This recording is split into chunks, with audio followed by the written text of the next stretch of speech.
YouTubers, what is up? Hope you guys are doing absolutely fantastic. Let's jump right into this one. Okay, so this is something that I struggled with quite a bit. And anytime my drum teachers would teach me a new rudiment, or I would learn a new rudiment on my own, the first thing I would do is try to apply it to the kit. But I didn't really know how to apply it to the kit, so I would literally just move it around. So if it was Swiss triplets, I just moved Swiss triplets all around the drum set.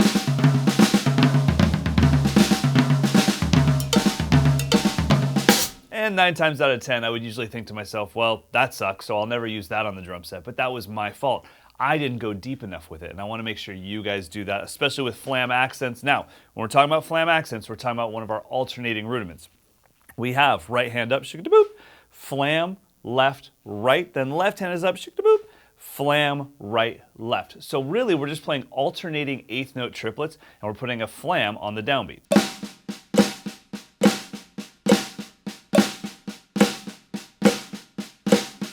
And when I learned my Flam Accents, I moved them around the drum set and I said the exact same thing. Well, that sucks, I'll never use that. And then I went deeper with it. And so I want to show you what I do with Flam Accents. The first thing is I don't play them alternating. I actually loop the left hand version of it. So it's a left hand flam, flam, right, left. And those 3 notes get looped over and over again. Flam, right, left, flam, right, left, left, right, left, left, right, left. So when I say left, left hand is up, right hand is down. Left, right, left. And then the cool thing about Swiss triplets or Flam Accents is you can spread them across the drum set. So my flam will go between a tom and a snare, or a cymbal and a snare, or a cowbell and a snare, and I can spread it out. So I'm just going to loop this over and over for you. Right hand will be on the floor tom. Left hand is on the snare drum. Flam, right, left, and then repeat over and over again. So we're not alternating the Flam Accents.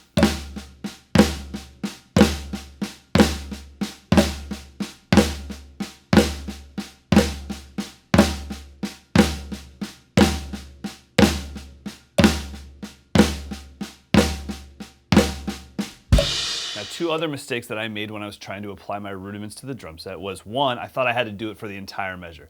Flibbity, flibbity, flibbity, flibbity, flibbity, flibbity, flibbity, flibbity, bing. Cut. And we're going to do it for a whole nother measure. Shlibbity, slappity, shlibbity, shlibbity, hibbity, shibbity, shibbity, shiggity, bing. So 1, you don't have to do it for the entire measure just because you used a rudiment. And 2, I always started on the downbeat. So if it was paradiddles, it was bang. Here we go. Paradiddle, paradiddle, paradiddle, paradiddle. It didn't make sense until much later. Oh, I could just move them. I don't have to always start the rudiments on the downbeat. Bing, chaka-chaka, boom, chaka-chaka, paradiddle, paradiddle, paradiddle, para-boom. What? Come on, shake it, black it, do. Paradiddle, paradiddle, flap it, flat, sit back. That just gets me so excited that you can take whatever you're working on and shift it through the grid and find these new placements where it sounds completely different and it's not easily recognizable as the rudiment that you started with. So what we're going to do is we're going to take our non-alternating left-hand lead Flam accent and we're going to shift it over. We're going to feel it as 16th notes instead of triplets. So 1 E and a 2 E and a 3 E and a 4 E and a. We're going to shift it so we start it on the E. So we're going to have 1 E and a 2 E and a. And instead of doing it for the entire bar, we're only going to use 2 of them. Now check it out. Here's how the fill is going to work. If we have 16 total notes, first note is kick drum. Not too bad. Then 2 left-hand lead Flam accents. Flam, right, left, flam, right, left. Then 1 more bass drum. That takes up 8 total notes. 1 E and a, 2 E and a, 3 E and a, 4 E and a. That's all you. Whatever you want to do. I don't care. Sprinkle some paprika on it. So let's give that a try. Nice and slow, 60 beats per minute, 1 measure of groove, 1 measure of the fill.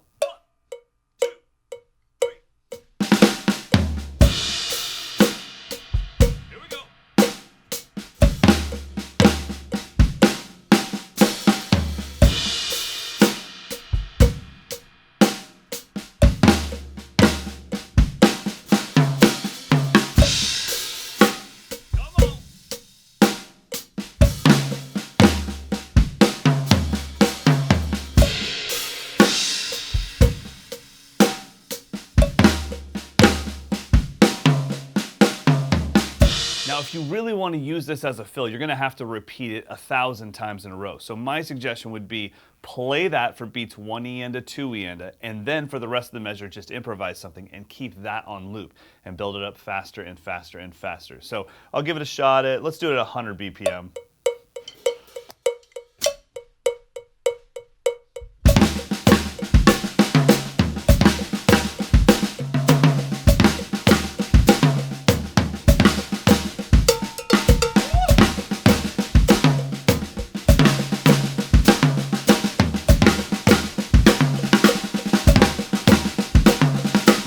you hear that cowbell one? Go play to play, go do play to play.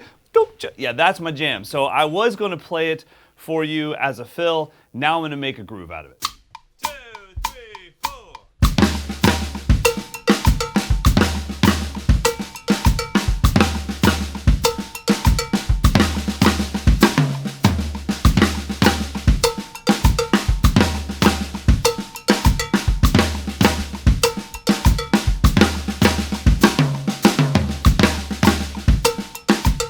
So literally during the making of this video, the lesson went from using the non-alternating flam accent that I do quite a bit in my own playing, using that as a fill, to, ooh, I actually like it as an anchor for this one bar groove. Do you remember in the beginning when I said I didn't go deep enough with this stuff when I first learned it? This is what I'm talking about. Stay on a concept and explore it until new things show up that you had never planned on. Spicy corn salsa, that gave me goosebumps. I hope you guys got something out of this. I hope you're excited to get on the kit and practice. That is my job.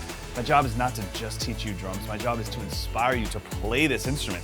This is a very frustrating instrument, and we all need some inspiration sometimes, and if you will allow me to be that for you, I don't take that for granted, so thank you very much. So if you're inspired, go get on the kit, go practice, have fun with this, keep me updated on what you're doing with it, and I'll see you guys next time.